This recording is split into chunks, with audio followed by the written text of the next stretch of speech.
Yeah. We're getting a bit Joe Rogan here, aren't we? But yeah.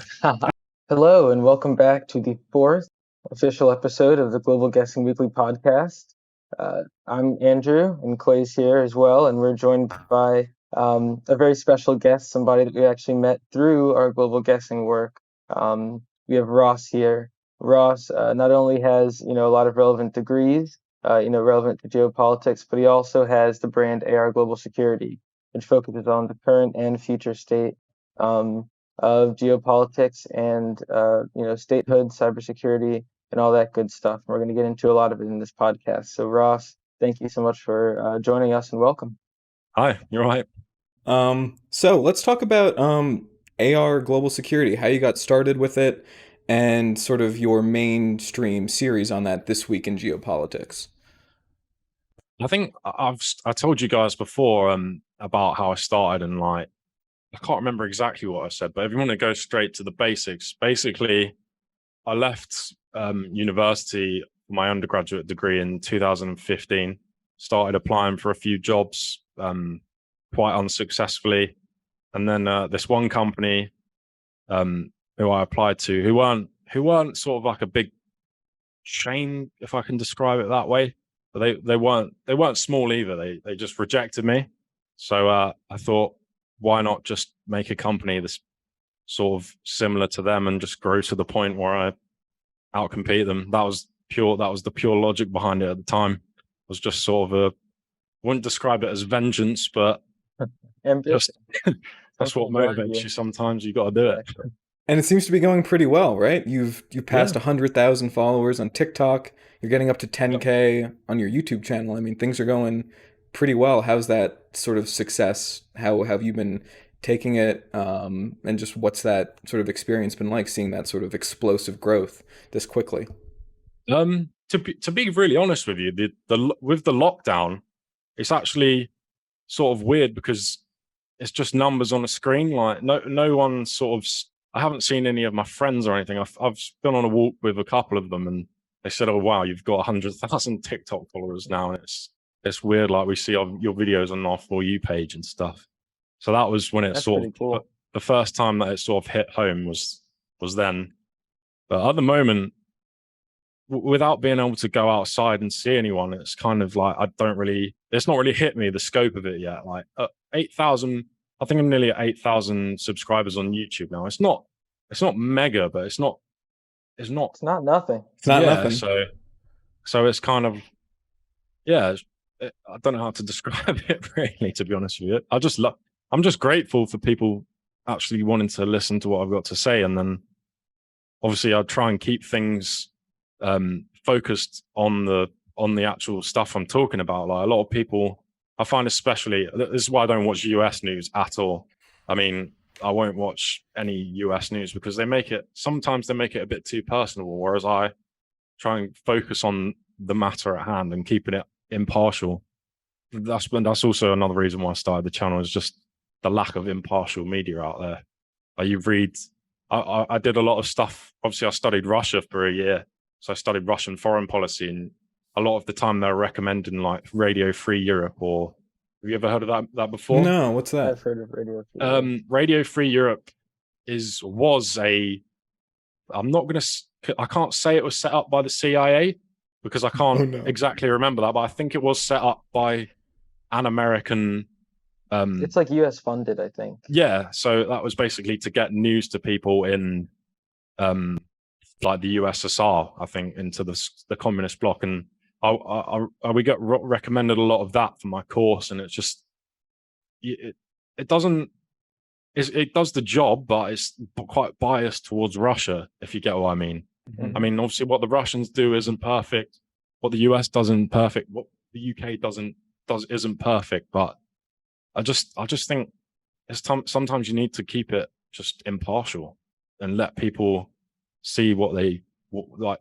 Let people decide for themselves. Like, give them the facts. Don't withhold any facts. I will say things that are not good for the UK, not good for the US, not good for Russia. So, I mean, that's why I guess, well, sometimes my videos don't do so well on TikTok. They won't do so well on YouTube because they don't, it's when you're impartial, everyone hates you. So, Because you're I not don't know taking how their to- side, right? Yeah, exactly.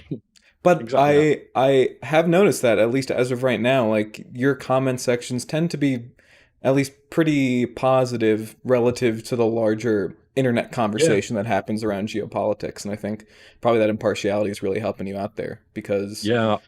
I mean, I don't moderate the comment section per se. I mean, if someone puts something quite profane on there or outright just says something wrong or like the sky's green or whatever, I will delete it because that's just not, it's not what I want for people that are watching my channel. So, Right.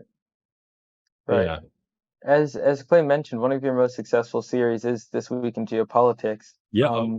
Yep. We were wondering, are there some stories this week or in the past couple of weeks that you've been following within the world of geopolitics? Obviously things in Myanmar have picked up, and you made a video about that. Yeah, are there sort of stories that you're keeping an eye on? Yeah, try and keep me on topic because I will go off topic. But yeah, I'll talk about this week in geopolitics. The biggest one, I mean, Myanmar I haven't really focused on as much because it's been more protests and sort of domestic political stuff at the moment, whereas I try and keep things between countries, if you get what I mean, more international relations. Yeah. In that sort of sense. But the big one for me this week was did you see the Chinese-Russian lunar base news? yeah. I thought that was quite interesting, actually. Do you want to just give some context for that for the viewers if they haven't sort of read that story yet? I mean, well, to be honest with you, I was reading about it before I came on this and trying to. So I was thinking about trying to make a video, maybe a TikTok video on that. Okay, great. So they basically, I think they've just laid the foundations, the plans to put a moon. I think they said in orbit or on the surface of the moon, looking more likely on the surface of the moon. Yeah. There's not really much detail on it at the moment, so I think it'll be quite interesting. But that's fascinating. I'm trying to link this to your sort of forecasting because the reason why it was interesting for me is because obviously China and Russia, the relationship between those two countries, to build a lunar base together is quite a big thing. Massive commitment. Yeah, it's kind of, and the relationship between China and Russia, in my view, it isn't a sustainable one. It's not, like a lot of people say, oh, China and Russia are like this, are kind of allied, and whereas I don't know, I view it as more, along with a lot of other analysts, a lot of other people, as more of an I think the words were an axis of convenience, like that they only cooperate because they have a common enemy. They don't.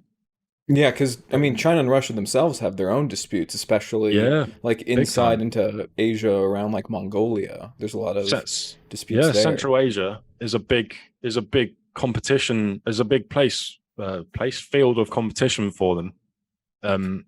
Especially like Kyrgyzstan. I think China claims 2/3 of Kyrgyzstan of its territory. Like, I don't know, and Russia kind of views that post-Soviet space as its own backyard, and obviously China's building the Belt and Road through there.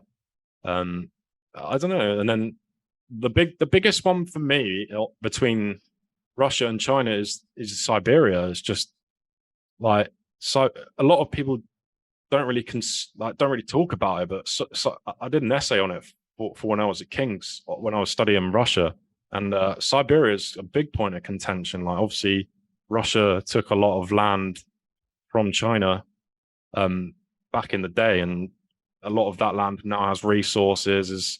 And as the climate warms, Siberia is going to become habitable, and China's population seems to have exploded. So there's sort of, if you go on Google Earth and look at the border between Russia and China in sort of Manchuria, you can see the difference straight away. Like, the Chinese side of the border, the cities are sort of everywhere. There's the land's used for farm. You go on the Russian side, there's so little in the way of farmland and urban areas. There's just a stark difference. And I don't know, this is what I was going to say, I'll link it to you guys as forecasting, is I'm a geographically deterministic, like that surely there's some point of contention there. Like, if something happens in the future, I'm not saying tomorrow, but maybe in the next sort of 50 years, like, things can change in a big way. Like, if China just suddenly decides that's ours again, or I'm for it sort of throwing things out here, but yeah, it's quite. And then obviously to build a lunar base is a big commitment. So I don't know. It was just an interesting one for me. Obviously, the stories are going to develop a bit more. And then obviously last week we had the Silk Road announcement, like the Polar Silk Road announced I was going to bring plan. up that one. I thought that one was really interesting with China having the Arctic base. And so for those of you who don't know, in Ross's last week, This Week in Geopolitics, he talked about China wanting to have an Arctic base, investing in there, and particularly for trade routes, because as the ice caps continue to melt, I believe, shipping up around the Arctic will be, did you say it was 30-something% faster than going through the Suez Canal? So it's 2/3 of the time going. Yeah, I think 30% would fit it. So 2/3 of the time to go through this. So if you went through the Suez Canal, 66% of the time. My maths isn't great, but yeah, it's a third shorter. Is basically what I'm trying to say. And that has massive implications, right? Especially for China, that's such an export-heavy country. Absolutely. Do you know what sort of other geopolitics of the Arctic is? This is an area that I know very little about. I mean, that's what I wanted to I wanted to write my undergraduate dissertation and my master's dissertation both on the Arctic, actually. So, but yeah, basically, I think by 2050, I'm sort of throwing out a rough ballpark guess there. I'll say guess. That's when the Arctic may be ice-free for sort of large parts of the year. So obviously you have the Northwest Passage, which goes through Canada. There's sort of like you can get through there, and there's obviously I don't know if you know that, but there's a dispute between sort of Canada and the wider world, mainly the US, about whether the Northwest Passage is an international waterway for use by everybody, or whether it's a domestic waterway within Canada, and so that Canada has sort of discretion over who passes through that as well. That's really interesting. Might have to do a video on that. You never know. Yeah, ideas coming up. Yeah, no, that's the way I write. I just write things down when I sort of go through different topics, and then I just build on top of it. But yeah, you got the Northeast Passage as well, which is going to be the big one, because Russia is looking to develop that area sort of in the high north. I'm not quite sure if that's the correct term as well, but that's the sort of term they use for Scandinavia and places like that. But yeah, that sort of area is starting to will become increasingly important as we sort of go forward into the 21st century. I would say we basically at King's, we had a massive war sort of crisis simulation, they called it. So we did the Arctic for that simulation, and it was quite interesting because I had, obviously studying geopolitics, I had to make the map for it. So I had to map every single military base in the Arctic pretty much, and the Russian ones, there's big moves on the part of Russia in terms of the military going in there. The US/NATO just reopened a base in Iceland as well a few years ago. So obviously it's starting to build up there as well. And China coming to town as well will be even more interesting.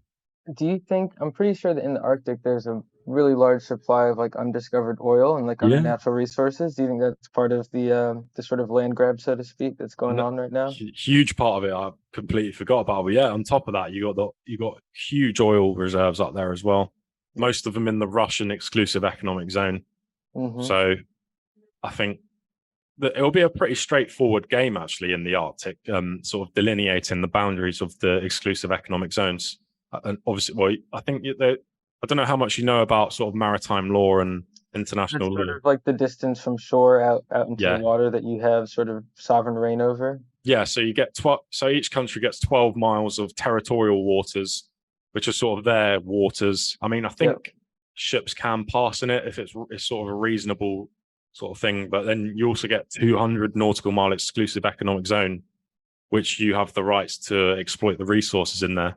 And then you get on top of that, you can get, if you prove that your continental shelf extends further out, you can also claim that as well. I think that's the only point of contention in the Arctic that I can think of. Other than that, it's sort of looking towards more of a cooperative environment. I mean, a lot of people would beg to differ, but from what I've read, that's the sort of way it seems to be going. I mean, Russia, Norway, Iceland, Denmark with Greenland, Canada, the US. Not entirely. Some people like to sort of make out there's going to be a big point of contention, but I think those countries, there's a low likelihood of them ever going into outright war over it, basically, is what I'm trying to say. Yeah. But Yeah, then it's does that make it interesting. valuable for the US to purchase Greenland? Was Yeah, Trump everyone smart all along thinking about the trading routes? that was one thing I had to say I thought was a smart move on the part of Trump. A lot of people seem to sort of say how stupid it was, but I just thought, well, you get that all that exclusive economic zone, the Arctic, all that coastline on the Arctic. I mean, the US has tried to buy Greenland before, so it's not really new. But yeah, it was quite interesting. Is it Denmark that currently has like quasi control over Greenland? I'm watching a foreign show about, I think it's Denmark, and there's a whole episode about Greenland, so that's really my basis of knowledge here, which is not the strongest. Pretty much. But okay, that's so. It's a they're weird not fully one. Autonomous right now. They are pretty much that. They're pretty much autonomous. I mean, I think there is some debate about becoming independent, but it's not very. It's not. There's not much. I think they're too economically reliant on Denmark, but there was some weird stuff about Greenland and fishing rights between the EU member states and stuff as well. It's all sort of linked, but yeah, I think they're sort of very autonomous. EU member states really care about fishing rights, huh? Yeah, it's big deal. Big deal. Yeah. I mean, we discovered Portugal, and they definitely care about their fishing rights. They're right on the border, so. Yeah, exactly. Well, they've got lots of islands. And the UK also cares about their fishing rights. That was their absolutely. That was their big victory in Brexit, was that they got to keep all their fish, right? Or 66% of their fish. Yeah. I don't know the exact details on the fishing, but the Brexiteers don't seem happy about it. And then I don't really know. I don't know how to explain it. You asked me about the exclusive economic zones. Have you ever heard of ROCKL before? I haven't. Nope. Can you spell it? ROCKALL. I'm only sort of joking with you. It's like this weird little rock in the middle of the Atlantic that we claimed in I think it was the 80s or the 70s to extend our fishing rights, and it was a big hoo-ha over it between sort of us, I think Ireland and Iceland maybe. That's so funny. It's quite funny. That was a focus of our lectures when I was studying geopolitics. So I think these zones are going to become a lot more mainstream as you see more activity in the South China Sea and, in the Mediterranean with Cyprus and Greece and Turkey and what's going on there. And, Portugal has 2 islands that they have autonomous control over that they've really used to extend their EEZ out even further. So I think it's only going to become more common, as territory around the world sort of tightens up. There's a bottleneck, so everybody needs to leverage. You said about talking about the future of statehood and stuff. Well, that is the fact that that countries are sort of jostling over the sea now is just this sort of demonstrative of the fact that there's not really any land left. There's no land anywhere on the world that's not.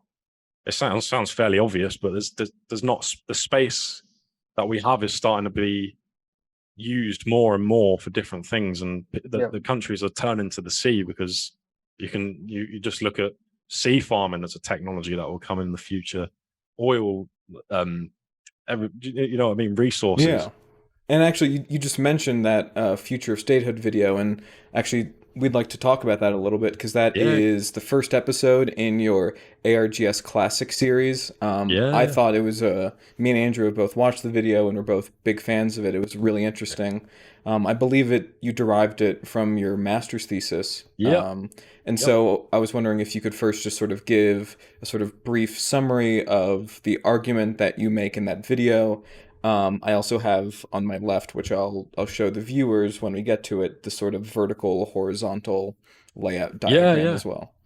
So that was my framework that I came up with so I did an essay on why states no longer need territory, and I did my dissertation on how states can have a mix of territory and so I called it a hybrid state. So you'd have sort of ethnic minorities in different countries being able to be direct citizens of the country, of their sort of home state. It's quite hard to I don't know where to start from really, but yeah, the reason why I made that series is because a lot of people think geopolitics is sort of the relationship between different states, and that does come into it. But for my course, I went into it thinking, oh, I'm going to be learning about how Russia and the US interact and how certain things. But geopolitics is more focused on boundaries and the use of space and borders and all of that stuff. And I was so glad that I did that course, because it opened the way for this channel. I learned about, obviously I can talk about exclusive economic zones, and the classic series was to sort of bring it back to that and look at the sort of the founding thought of geopolitics. So that video, I don't know, you guys should probably ask me questions. Yeah, so I don't really know where to start. I'm probably talking quite a lot as well. So no. Yeah, so I'll start off with my attempt at summarizing it, and then we can have a discussion. So you say that recently that there have been a few sort of trends that have happening. There's the rise of these really powerful multinational corporations that are sort of approaching governance in many ways. You have the rise of the internet and cyberspace, which is sort of having this time-space compression, which is the idea that sort of like geographic distance matters less, because people and capital can travel across the globe either instantly if it's capital, or people within 24 hours. And you say that that could possibly lead to this idea of deterritorialization. Currently, states are defined as having a permanent population, a government, a capacity to enter relations with other states, and a defined territory. And it's your argument that because of these effects, that sort of fourth pillar is going to go away for at least some semblance of states, so that you end up with this creation. And I'm showing the diagram for your video, where you have this sort of traditional territorial states where people live as being the horizontal states, but that they can also be citizens in these sort of extraterritorial vertical states. And what I thought was really interesting about this idea that you mentioned is that having these vertical states leads to sort of competition for taxpayers, right? It's going to sort of have more efficiency in governance because people can choose where they are, their sort of vertical citizen, and they're going to go wherever is the most sort of efficient for them. Yeah. Well, that's kind of happening already. Sorry to interrupt. When you think about it, you've got, say, Barbados and Georgia, two countries that, not the US state, by the way, but there's two different countries that have opened up working visas for people. And people like personally, if my channel ever gets to the point where I can sort of work from anywhere, where I have that income, then I might maybe move to somewhere like that, because it's a nice place to, well, they've got the better weather first off, but it's just competing for people, aren't they? You can there's a lot of, as I say, the physical distance is starting to become irrelevant. So people can work from anywhere. Sorry, I'm just going off on a tangent. Carry on. And then you focus on this sort of, the main example being Estonia, which I knew a little bit about Estonia before this video, but you give a lot of really interesting details. So for those of you who don't know, Estonia, after it got its independence from the Soviet Union, realized, we can't sort of rebuild this public infrastructure that sort of we can physically provide all our goods and services, so let's try to digitize it. And it's something like 99% of Estonian government services can be online. 99% of Estonians have a digital sort of ID and presence. Something like 40-something% of Estonians voted digitally in the most recent election. And so you sort of present this as the example of not a fully deterritorialized state, because Estonia, you can still travel to Estonia physically, but that there's a large subset of Estonians through e-residency that live in Estonia and access Estonian sort of services, but don't live in Estonia. And I was just wondering sort of a few things. Like, we just talked about countries trying to go into the sea and trying to sort of create more territory. And I'm wondering sort of how deterritorialization sort of interacts with sort of extraterritorialization. I don't know. There's not a word for it, but you know what I'm saying, right? Like, you have these sort of two aspects. And then also, there's some people that are saying that we've sort of like reached the apex of globalization, at least in the short term, and sort of how that might have an effect on this idea. I mean, I need to make a follow up to that video. There's a few things I missed, and I am going to do a video called "The Geopolitics of Cyberspace," which will go into sort of greater detail in what I meant by a lot of things in that video. My favorite sort of, I mean, how do I explain it? Sort of the classically geopolitical thing. Why it's classics is because it is about. I don't know how to explain it. I'm sorry, but yeah, we sort of read about a lot of thinkers back in the day. So I don't know. Let's check out a few names that you had. Ratzel, what's his name? Mackinder, people like that, sort of came up with theories about the relationship between people and states and territory and organic theory. And but I think we need to do that in the modern day, like the base of our society has just completely changed. I don't think a lot of people realize like how big of a thing cyberspace is. And in that video, I'll try and link it back to the video, but cyberspace is becoming a space in itself. In my view, like I mean, I'm not sure how old you guys are actually. I like to think you're the same age as me. I'm 24. Yeah, same as me. Same as me. 20. So, but Younger. you guys look older than me. Not in a bad way though, in a mature way. But you know what I mean. But yeah, it's a lot of people don't realize just how like the internet is my life at the moment, effectively because of lockdown.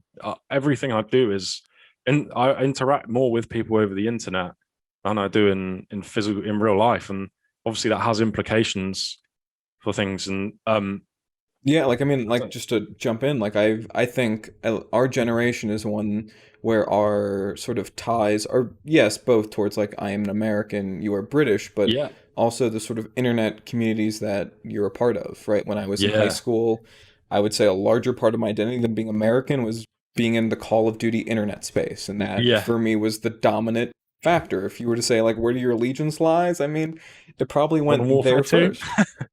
I started in Black Ops 1, although Modern Warfare 2, good game. Yeah. I started off as a quick scoping sniper and quickly realized not for me. You're probably better than me, to be fair. But no, you're 100% right. That brings identity into it as well, because like you say, I probably identify more with people like myself, you guys on the internet. Like I probably have more in common with you guys than I have with a lot of people in the UK. And obviously the video sort of talks about how that, say we were to form a state, us three, we wouldn't have any territory. We could have a government. Andrew could be our I don't want to say anything too bad for the stream, but our leader. And then Clay, you could be you and I could be citizens. Like that's also in the video. It doesn't explain.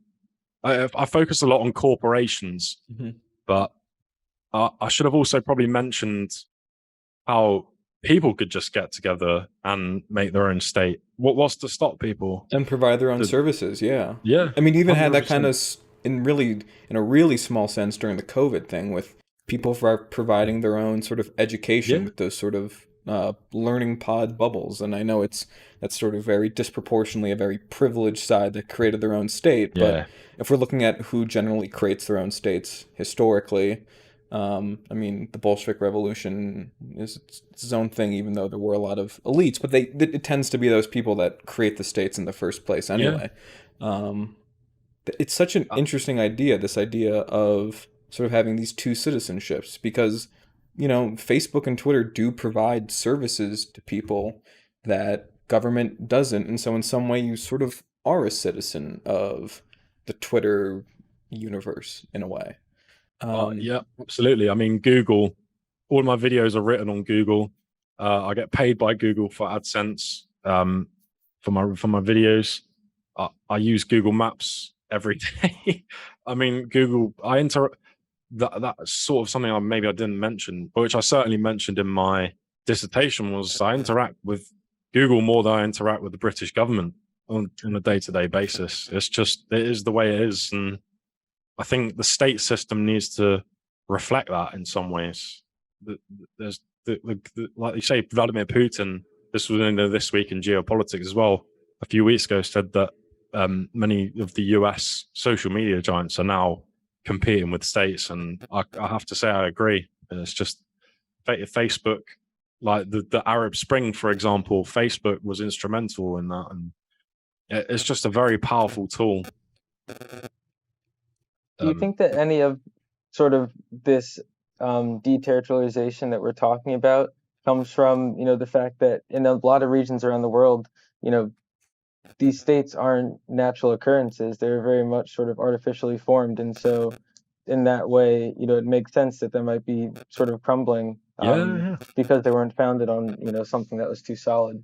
Yeah, that actually brings two things to mind. So obviously my latest video will be on Mozambique, and Mozambique had its borders drawn, I assume, I don't actually know that much, by the British and the Portuguese. And a lot of the insurgency in Cabo Delgado in northern Mozambique is between, well, I don't know if I can say it on YouTube. I don't want to go. It's between two religious groups, sure. And obviously the border was drawn through those two groups. And I don't know what the situation is like between Tanzania and Mozambique, but some of the people in Cabo Delgado have more affinity with the sort of, I think it's the Swahili culture, and the Sufi brand of Islam that goes down the east coast of Africa. So obviously, I don't know where I'm going with this, but that's like you said, the borders are drawn. I can't remember the other thing I was going to say now, but yeah, obviously. Oh, that was it. I think if statehood is deterritorialized, like I said in the video, it could help people that live in regimes where their citizenship is worth nothing. Like like they have that list of passports every year that have the most powerful passports in the world. And obviously, as British and American people, we probably don't appreciate just how many countries we can go to with our passport. Like a lot of places you can't go to certain countries. Whereas if you had let's just say, for example, probably get a lot of stick for this, as I did in my videos, Amazon. You had an Amazon passport, and Amazon, where could you go with that? If Amazon's in so many countries in the world, like if it was a government, it would probably have good relations with many countries, I assume, and maybe not with a lot of people, but with many countries. So, yeah, it's like those people who live in those sort of regimes, so North Koreans, for example, they could get a passport for a different country that doesn't have any territory, and they could use that to go that citizenship for whatever ends, I guess, are best. Yeah. I had another question about actually, before we get to that, it's about the hybrid warfare video, but one thing that you had mentioned in the future of statehood was the sort of rise of multinational companies. And I just sort of you said that they were sort of rising and becoming really powerful. And I was just wondering, like, how is their power different than, say, like, all of the major sort of colonial companies back in the 1800s, which sort of were like the drivers behind a lot of colonialization projects, whether it's the East India Trading Company, that American Banana Company that everyone, the United Fruit Company, there we go. Like, sort of, how does the power of sort of Google and Facebook and Amazon sort of compare to those countries, right? Because historically, companies have always played this sort of large role in geopolitics. Interesting, you bring up hybrid warfare as well. Well, obviously, warfare isn't necessarily people marching at each other from trenches, or sort of even sort of, I think it's third or fourth generation warfare, where I think fourth generation warfare is hybrid warfare. The third generation will probably be, I mean, I haven't done that much research into it. Guerrilla, maybe? Yeah, there's sort of maybe World War II. But fifth generation warfare is basically not having to lift a finger in terms of kinetic ability. So it's overthrowing governments using cyber and political avenues of warfare, and link it back to companies is what I'm trying to get to. What's to stop it? Like you say, Facebook and Google, they have so much power. What's to stop them? Well, like I say, that the Arab Spring, what's to stop them overthrowing governments with their political their raw political power that they have. They can basically like influence people's opinions, and then And in answer terms to of no one as well. yeah, Relative, exactly. seemingly. And like I said in the video, they could use private military companies. Like the growth of private military companies has been huge in the past sort of 20 years, and if governments can hire them, well, I assume private companies do already hire them. And That's a scary thought. yeah, what is to stop a Facebook or Google hiring a private military company? I mean, I don't know if we get a stick for this from YouTube. No, it's an interesting question. Yeah, You know, a lot of times private military companies are used, you know, so that states can sort of shirk responsibility, you know, for certain things that might be deemed inappropriate for a state to carry out, but maybe more okay for, you know, people like Blackwater to carry out. So that's a very scary thought. yeah. It all comes back to this sort of what I said in that video, of the Future of Statehood video, is the fluidity of everything. As technology advances, everything becomes more agile and more fluid, and it becomes more Harder to linked. control. Yeah, harder to control. Like you have blockchain. At the moment, actually, you guys should get on there as well. Have you ever heard of Odyssey before? Is it a trading platform? No, it's a video hosting site. It's called Odyssey.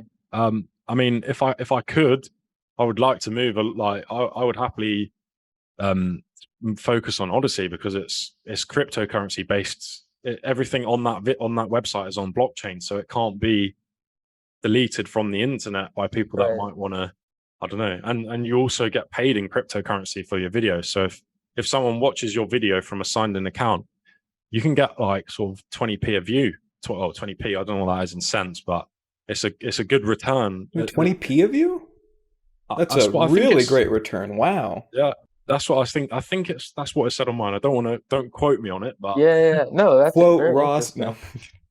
No. it's yeah, no, it's a really cool website, and well, I can't remember where we've gone from this now, but yeah, it's just everything. Yeah, the fluidity and the blockchain technology as well will be huge. Everything's just sort of and yeah, this is what I was trying to go with it. Warfare is sort of it's separating but mixing at the same time, like political warfare. That's another focus of my channel is I try and break everything down into cyber, kinetic, and political warfare, which are the sort of the three main aspects of hybrid warfare. And everything's hybrid now. That my small wars lecturer said, "Oh, every war's hybrid and always has been," but now it's becoming nowadays increasingly hybrid, right? Like yeah, kinetic used to take the vast majority of it, and now the other aspects are sort of more becoming equal in it. The physical force aspect is decreasing big time. So no, yeah. Just going back quickly to, you know, we were talking about wars and sort of the future of wars and what it might look like, this hybrid warfare model. Do you see sort of conflicts picking up in frequency over the next like 10 to 15 years? Do you see them, you know, like a lot more sort of smaller conflicts, civil conflicts, or will there be, you know, an impending, you know, big conflict on the horizon? Yeah, do you have thoughts about that? I just want to say I'm not an expert on these things before people sort of yeah, you know what I mean? I'm not like I have a master's degree, but I don't have any credentials to my name. Geopolitics for me is just sort of a passion. Like I have a day job as well. I'll be walking around the streets for my day job and I'll be thinking about geopolitics. Yeah, so fascinating stuff. That's sort of where I get my not expertise, but sort of knowledge. Knowledge is probably the right word from just to get that out of the way before. But yeah, obviously. Yeah. So what was the question? Bigger, more frequent conflicts in sort of hybrid fashion?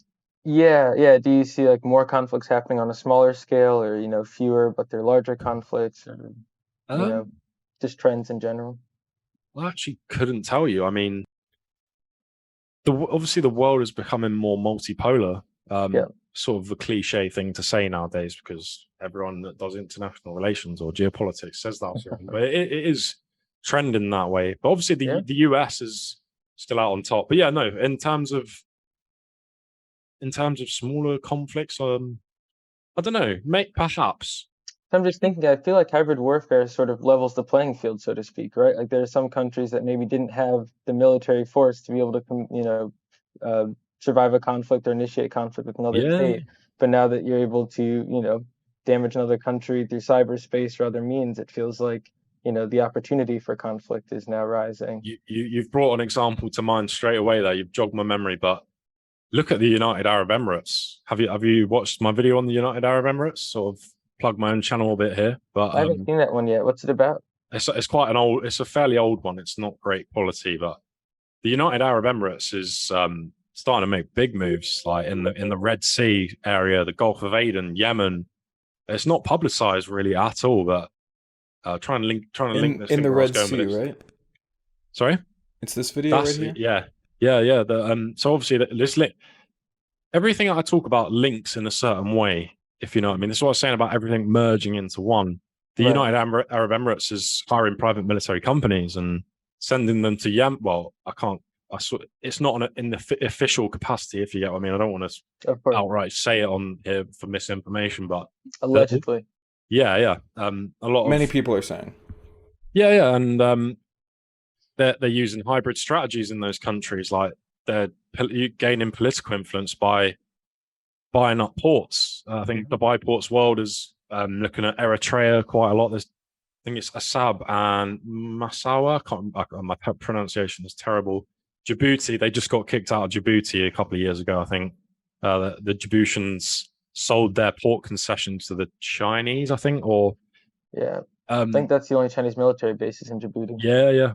Funnily enough, the I think it's quite close to the base, like the port concession that I think it's Dorala, it's called. It's Berbera in Somaliland or Somalia, whichever you want to choose. Puntland as well. Have you heard of Puntland before? I haven't. It's a Puntland. Puntland, no. Puntland. So basically, I can't remember what city it is, but the UAE has sort of gone against actually Dubai Ports World is banned in Somalia, yet they operate, and the United Arab Emirates has relations with Puntland, which is an autonomous region of Somalia, and Somaliland, which is a breakaway separatist region of Somalia. So that sort of links in with the hybrid sense. They're garnering political influence in those countries and using the private military companies to fulfill the kinetic aspect that they might not be able to fulfill themselves. I'm not sure what the population is of the UAE, but obviously they don't have as strong military capability of their own, so they use other people. Cyber, I don't know their capacity, but it's interesting. Like, it's just as I say, everything's merging into one, and that's how they're making their sort of geostrategic moves. I mean, a lot of people use the word geostrategy, but I think it sounds cool, so I use it quite a lot. It's a great word. Do you think that states are sort of getting... It seems like states aren't prepared for hybrid warfare, especially big states like the United States that have sort of just been able to coast, usually with posture and threats in cyberspace. It seems like they're pretty vulnerable to hybrid attacks, whether it's like directly to infrastructure online, to disinformation. Elections, cough. Potentially elections. There's no evidence that would work. I'm thinking a lot of Americans have money tied up in Bitcoin. We know that China has a lot of the mining power on Bitcoin. Who's to say that if China were to engage in hybrid warfare, they wouldn't try to do a 50+% attack on Bitcoin and cause havoc in that way? So, are there states that you think are getting better prepared for it? Do you think a smaller country like the UK is better positioned to sort of defend themselves in hybrid warfare?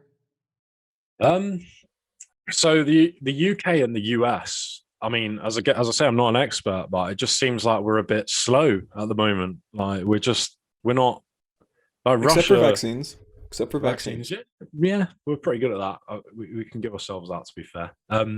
We're just we're sort of a bit cumbersome in that regard. I mean, I think the UK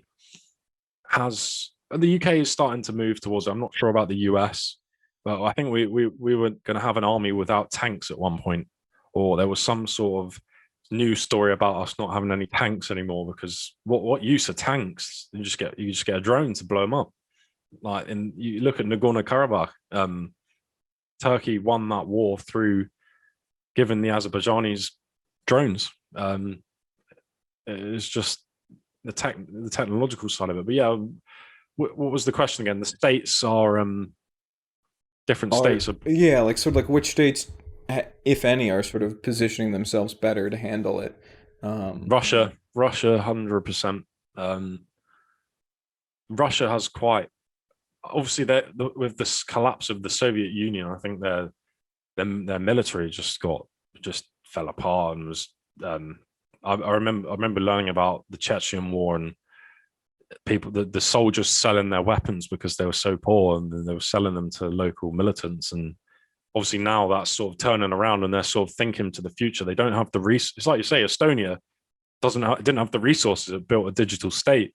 The Russians, they want their great power status and their standing on the world stage. Then to do that, they need to have a adaptable army and an army capable of projecting force in all avenues of warfare, cyber, kinetic, political. They're just. I don't want to say they're the world's leader, because I couldn't tell you. I don't know if anyone could tell you that, but they are thinking that way. And I think the US is starting to cotton onto it quite a lot after Crimea, obviously, and the Donbass and stuff like that. But the US is probably the best at 5th generation warfare, I'd say. Like, look at the recent protests in Russia and Belarus. I could almost say for certain that the US probably has some sort of connection to it, and Ukraine as well. Most certainly, the European Union certainly does as well. I mean, Navalny's a whole interesting one for me. I don't know how much you know about Alexei Navalny, but he's not popular within Russia at all. Sorry, I think your audio's gone. Oh, yeah, I was just saying not at all. Yeah, he's got a little cult following, but yeah, not the majority, I wouldn't say. Well, in the West, we turn on the tap and everything's Alexei Navalny's great. But we're probably going to forget about him, right? If we were to make a forecast, we gave up on Juan Guaido, the Venezuelan, right? Remember the Trump administration? There was that. Guaido? Yeah. I can't remember his name. Do you remember when like everyone was like, "Oh my God!" Like they're gonna. It was with Maduro, right? Yeah, that sort of struck me as 5th generation warfare, as in you trying to politically change the country instead of just marching in there and having regime change as well. Would you consider the Belt and Road Initiative sort of 5th generation warfare? And that, like, it's not even really warfare, but it's Venezuela, if you think about warfare in terms of trying to gain influence in another country, I feel like China's doing that just through economic development, as opposed to troops on the ground, and they seem to be successful so far. This links back to the classical geopolitics as well, because you look at heartland theory. I'm not sure how much you know about that. I think Mackinder, I think his name's Halford Mackinder. He went to my school, actually, funnily enough. He's not his old boy, sort of old school one of the fathers of geopolitics, right? Yeah. I should have said that, should I? People know I went to school now. Oh well. But yeah, heartland theory is like, if you control sort of Central Asia, Eastern Europe, places, look at where China's moving into, the Belt and Road Initiative. Eastern Europe, Central Asia, Russia. Then if you control the world island, you control the world. Exactly. So what you're saying, is in terms of hybrid, or I just feel like the way that China's been getting influence is sort of in that 5th generation model, where it's less military focused and more gaining influence more peaceably. Anti-imperialist foreign policy, I think, is the word, or non-imperialist, or something like that. Unless you're Taiwan. Yeah. Yeah. Oh wait. We can't. And I think we can talk about Taiwan. Like, the world island's also interesting just from a U.S. perspective. Clay and I have talked, and I've told him that one of the things that was so troubling about the Trump administration for me was that it felt like we were sort of losing a lot of influence on the world stage. And as that was happening, Eurasia was sort of congealing and the world island was coming together. And I think we're seeing that more with this China-Russia collaboration. The U.S. could be left on the sidelines of the next 50, 100 years of geopolitics. I think after Brexit, you'll always have us off the Brexit, I think. I think that's right. Us Brits, but I'm just joking about it. Yeah, no, it's true. But then again, you look into history and you see, before the Second World War, the sort of isolationism in America, like, no one really wanted to. I'm not sure about the First World War, but it's just obviously you have these historical trends, and I think they stem from Right. geography. But the US is a isolated place when you think about it. I mean, probably less so now because Mexico and a lot of South American countries have sort of developed a bit more. And before it was sort of the US and Canada, was it not? Just chilling over on in the, just there wasn't, they didn't have much of a connection Yeah. before. So, but now So again, sorry, carry on. No. I was just going to say, normally towards the end of these podcasts, we like to do a few rapid fire questions and also predictions. You might not be a super forecaster, but you are not going to get out of this without making 2 different forecasts. But the first rapid fire question is something a little close to home, just talking about post-Brexit. What are your thoughts on CANZUK, the idea that Australia, Canada, New Zealand, and the UK makes this English-speaking sort of European Union-esque country to sort of stand out in the world stage because alone they're kind of small? That's an easy one. That's easy for me. I think it's a good idea. I think it's a good, maybe even include the US to some extent. I mean, I would love. I mean, they're all just nice places to visit. I would, be. One of my passions is sort of traveling. Another cliche passion for you, but I've met so many European people, and I've met a lot of people from the Anglosphere, so to say, Australia, New Zealand, Canada, and the US as well. I met a lot of Americans, and I get on very well with them. I think it's probably the language aspect of it. We share the same humor. That's a big thing for me. I'm a big fan of humor, or the standard issue British sense of humor. So I get on really well with people from those countries, and we have a lot of legal, cultural, everything similarities. So I personally would love it. I mean, New Zealand looks amazing, so I'd love to go there, be able to live and work there. Or I want to go to Australia as well, maybe work for a bit out there. So all the more if we can get together and come to some arrangement, I'll be perfectly happy. It's good for me, perfectly good for me. I'm not sure about the rest of the UK. But we got at least one on board. Yeah. I think the UK as well, we're sort of the bridge for a lot of those places to Europe as well, because we are obviously in Europe, not in the European Union, but we're in Europe.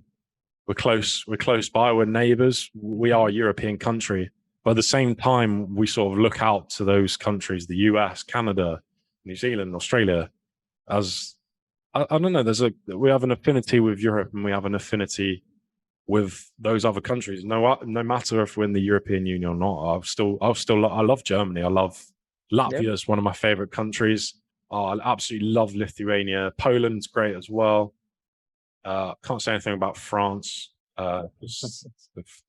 British people can't speak about France. Just can't hear it. No. Yeah, no, I think it's good to balance it for us. I think it's good. Obviously I want what's best for everyone. Cliche again, but yeah. All right, and then 2 forecasts. What is the likelihood that Putin annexes more territory in Eastern Europe in the next 5 years? I can't see him touching the Baltics at all. Say it like it's nothing, but Belarus. Yeah, Belarus will be an interesting one. I mean, it's a very culturally similar place to Russia. Mm-hmm. Well, I'm not sure what the situation with Lukashenko is at the moment, because obviously they're having they said they're going to have a constitutional referendum, which is obviously a lot of places, a lot of outlets were saying is driven by Russia, and basically maybe getting Lukashenko to stand down to sort of take the heat off the government. Maybe I don't know. So I don't know if Russia will sort of do a Ukrainian style frozen conflict there. Doesn't seem likely, but I don't know. I can't say anything. Ukraine. Oh, that's another interesting one. There was I was listening to a talk the other day about frozen conflicts in the post-Soviet space. I think the guy that was given the talk said that the Russians might sort of create some movement in Ukraine to test the Biden administration. So that'll be quite interesting. Obviously, I think Biden has. I mean, there was that whole scandal, wasn't there, about Biden and Ukraine or whatever? I don't know. I don't know much about it, but he has some sort of link. Biden. Yeah, he has some sort of links Burisma, there, we're so not it'll getting be. into Burisma. Yeah, no, we won't. We'll stop there. But yeah, obviously, what I'm trying to say is obviously he has some links there, so it'll be a good place for Russia to sort of. And also, one of his first foreign policy actions was to publicize this additional Ukrainian arms sale. So, then what percentage does this all work out to?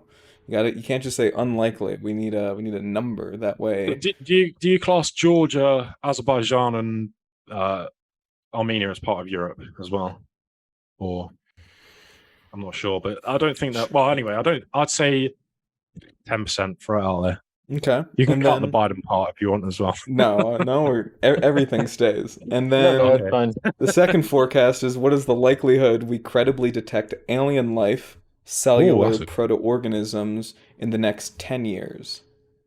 And let's say one, just evidence that life used to exist, and then another one just for living and past life, say. Oh, yeah, that's a good one as well. I'm quite interested in UFOs, but I mean, you can't see behind me, but I've got a big X-Files poster on the wall. That's a classic. I want to believe. Yeah, so I think they already know. I think the government. I think probably getting into conspiracy territory here, but I think governments probably have some sort of knowledge. I'd say. I mean, is it the Fermi paradox that says that the statistical probability of there not being life is less than the probability that there is life. So I'd say that maybe aliens have visited Earth already. This is probably not good for my channel views, but throw it out there anyway. Yeah, it is the internet. It is the internet. Yeah. I'm getting a bit Joe Rogan there, aren't we? But yeah, DMT. No. Yeah. So I've got to come up with a percentage here, haven't I? So one for currently living life, and then one just for either living life or evidence of past life. Being announced in the next 10 years. Yep. I mean, 100% certainty that there is both of those, but being announced, 50%. I'm going to go for 50% for both being announced, or just historical. Previous. Okay. Historical. Maybe historical.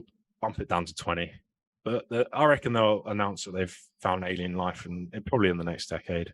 So we'll say 20% currently living life, more files, and 50% just any kind of alien life. Yeah. Okay, that's actually within the scope of our other guests as well. Cool. So we'll get back to you in 5 to 10 years. Well done. And we'll tell you how you did.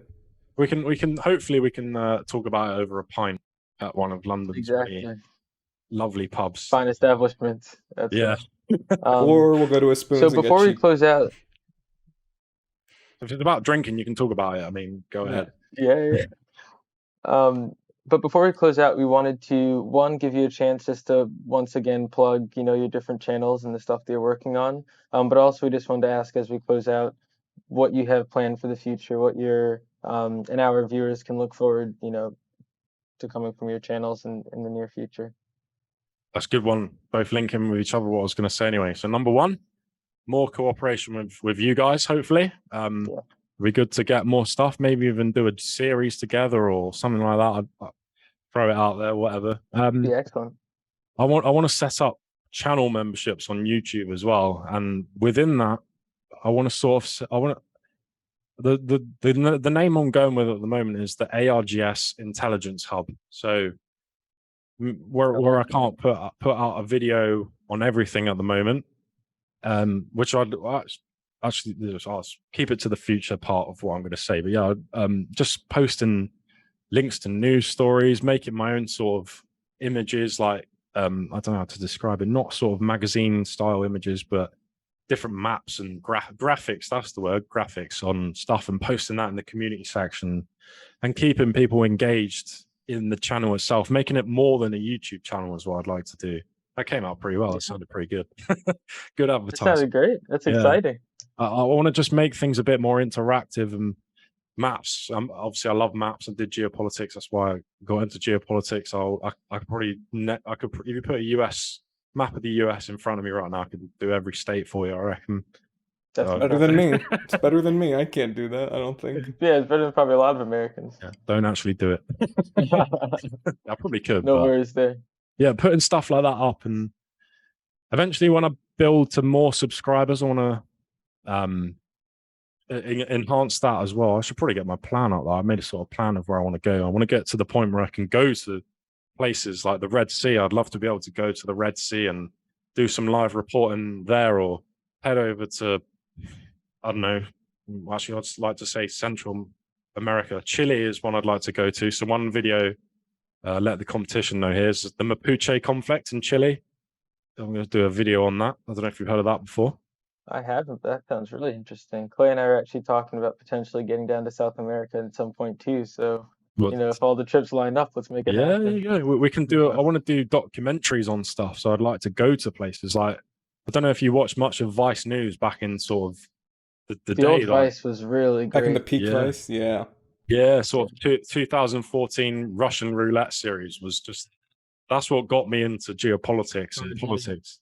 Yeah, I think it was Simon Ostrov just going around Crimea and Ukraine and he was just on the ground. That's where I want this channel to go. I want it to be, and I want it to be impartial as well. I don't think Vice News is very impartial as well. But yeah, especially. Yeah, that's where I want to go. I want to do everything pretty much. Like I say, that company that didn't give me the job, I just want to make them regret it. Yeah, I think they already are. I think they already are. I'm that kind of person. I don't take things lying down. Or if someone, well, they didn't wrong me, but if someone says I can't do something, prove them wrong, I'll go and do it, and I'll spend years of my life doing it. I'll dedicate myself, and I don't really care what people think. I don't like people give me stick on my videos. I'll address it in the comments section if I'm wrong as well. If I'm wrong, I'll change my mind. That's a big thing. I don't think a lot of people do that. Nope. If there's new evidence, I'll change my mind. But yeah, I just want to expand things as much as possible. If cooperation with you guys is in that as well, like forecasting, we could intertwine our stuff. Maybe, I don't know. I mean, obviously, I think you guys. I look at your guys' stuff. I think that's really professional. I mean, some of my stuff, because I make it. There's only one of me, and there's a bottleneck there.